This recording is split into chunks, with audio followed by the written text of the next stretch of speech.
think you're enjoying this more than you'd like to admit. I never would have guessed that I would have been taking mermaid lessons with my wife, but just seeing her happy made me happy. And whatever I have to do to make her happy, I'm gonna do. I'm going to say this. I've always had a top five favorite Mavs husbands, and Ben, for me, whether or not he stays married to Morgan, has entered my top five and sadly has moved somebody down. So I might have to work on a top 10. I really love Ben. I think he's someone who sadly might have been matched with the wrong person, because had he been married with someone who really wanted to get married, had he been married with Kirsten, had he been married with matched with Paige, um, all the women we've seen in the past, Irish, whoever, he would have stayed married because he is willing to do anything to make his wife happy. I know there are issues, but still, he's willing to do the work. Hey there, thanks for stopping by. If you're new to my channel, please don't forget to like, share, comment, and subscribe, and turn on your notification bell for when I upload new videos. It's your girl Valerie again. In this episode, I'll be reviewing Married at First Sight, Season 15, Episode 9. Okay, so I'll review the couples as I normally do, and we'll see how we go. I think some of these couples you really wish decision day was today. I wish after 40 days they would, after 4 weeks they would have a decision day to see if people want to recommit, because Kristen and Mitch need to get divorced. I'm sorry, they really need to get divorced.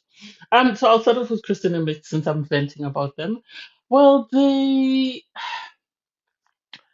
I don't understand these two people at all. I don't.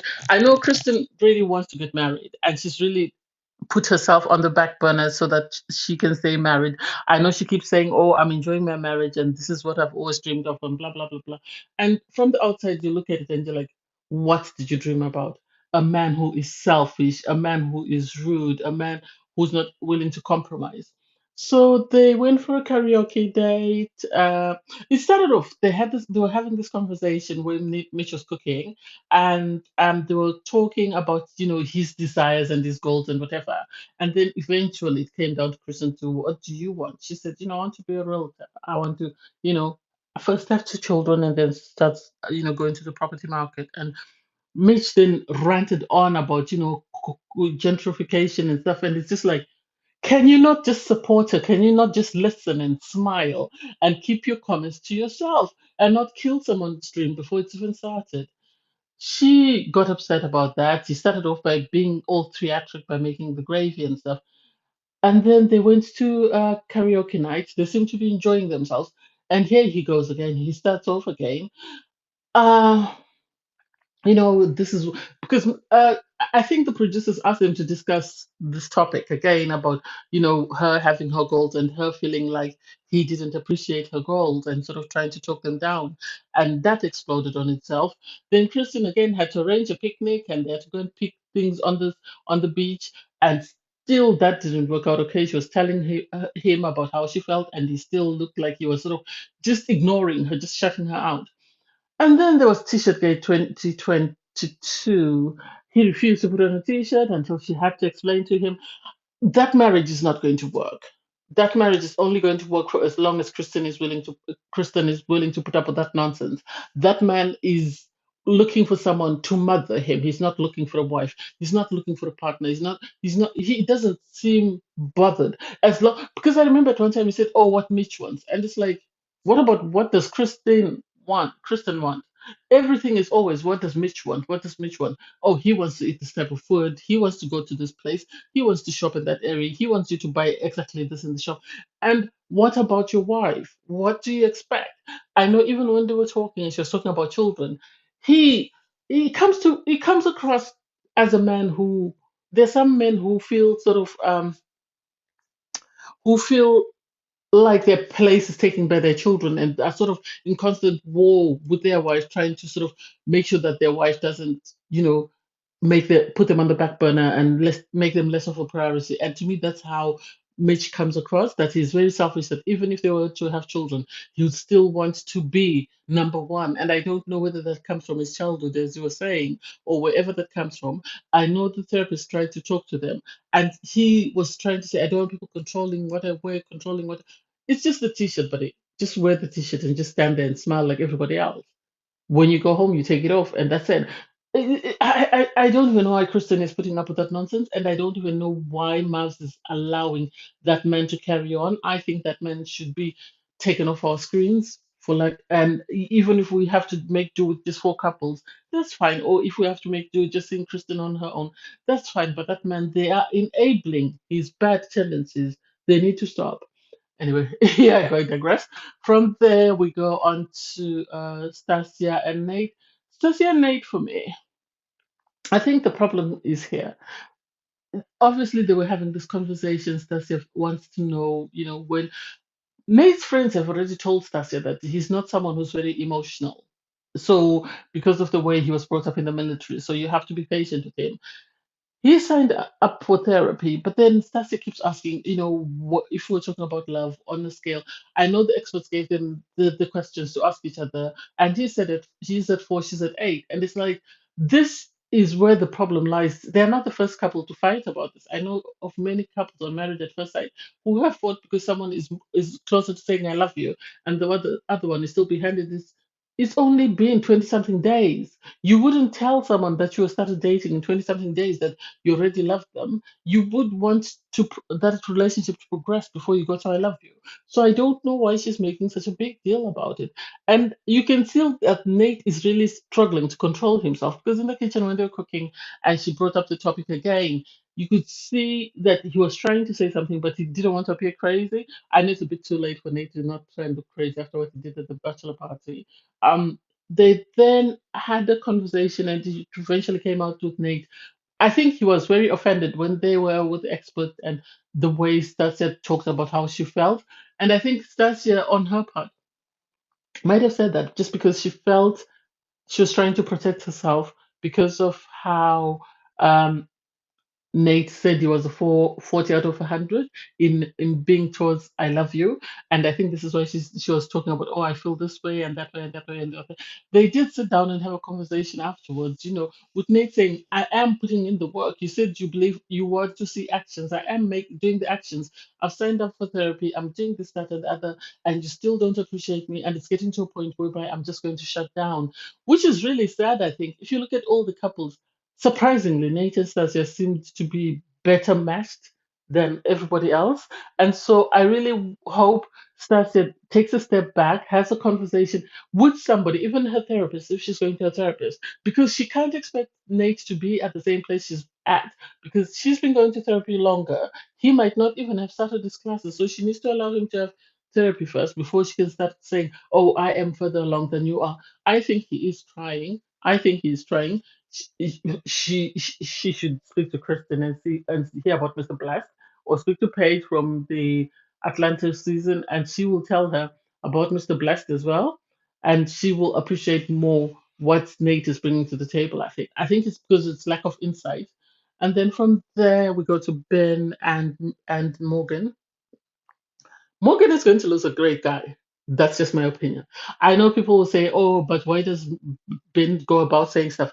Ben is confiding in a friend. I think he doesn't want to confide in his personal friends because he doesn't want them to sort of turn against Morgan because I think he sees a future with her. So I think he's talking to someone who's going through the same process because he thinks by doing that, at least this doesn't get back. I think because if he talks to his friends are going to take it to his brother, who's going to then take it to the family.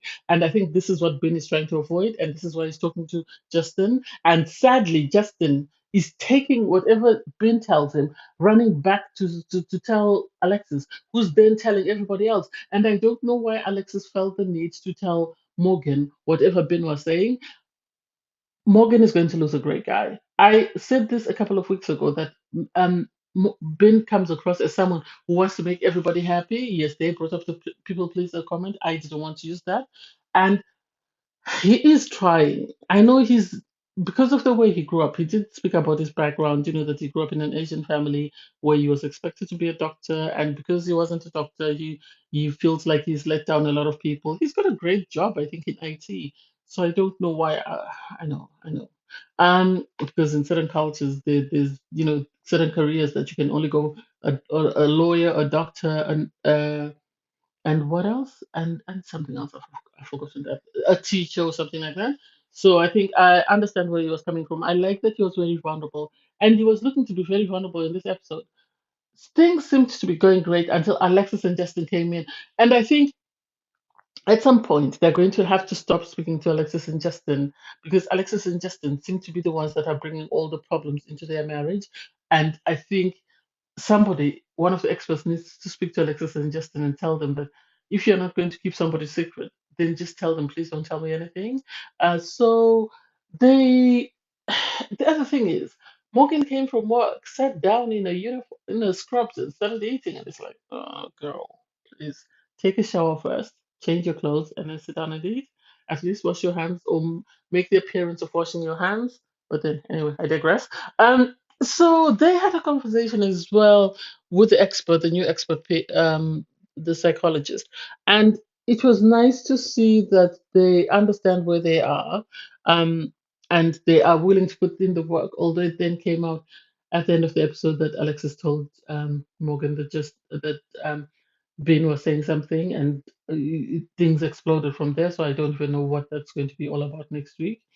From there, it's Lindy and Miguel. Lindy and Miguel. Lindy and Miguel are sort of a crazy train whereby one day things are smooth, the next day they're all over the place. I know Miguel spoke to his friend, and Miguel's friends, their opinions, they need to withhold their opinions at times and listen to what Miguel says first before they input their opinions, because they seem to be married and yet they have their idea of who they want Miguel to marry. And so they're going to nitpick at Lindy, in my opinion. I know she didn't look great in that episode when she was going on about, oh, you need to put me on your health insurance. That was crazy in itself. I didn't agree with that. You need to put me, that was not the reason she got married. But at the same time, they can't gauge it just because of that. And Lindy was saying, she's worried that if she shows Miguel who she is, he's not going to be able to work, to hang around and wait, because that's because Miguel has said, I can only take so much before I shut down. And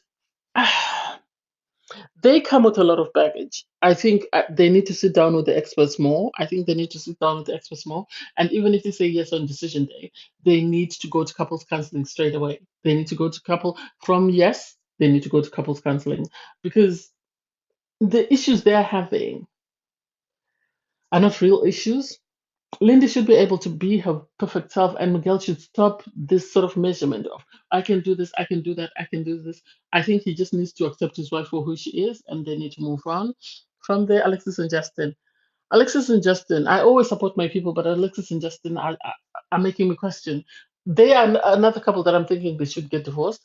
I know last week there was all that mayhem in this candy store, and this week they are still carrying on, obviously with trust and communication, and they had a conversation with the expert, and the expert tried to intervene, but still that didn't seem to make sense because Justin was set in his ways and Alexis was trying to sort of explain to him what she understood the expert to be saying.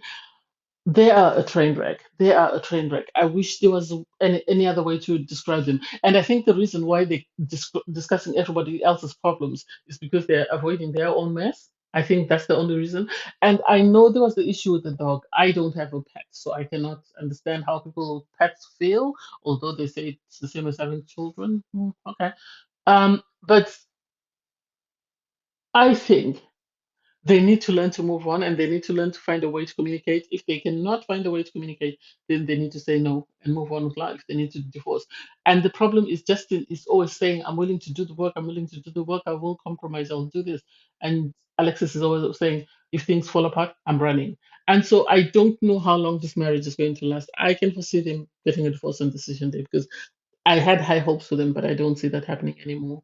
I don't know. Anyway, I digress. Thanks, guys, for watching. Please don't forget to like, share, comment, and subscribe. Bye, everyone.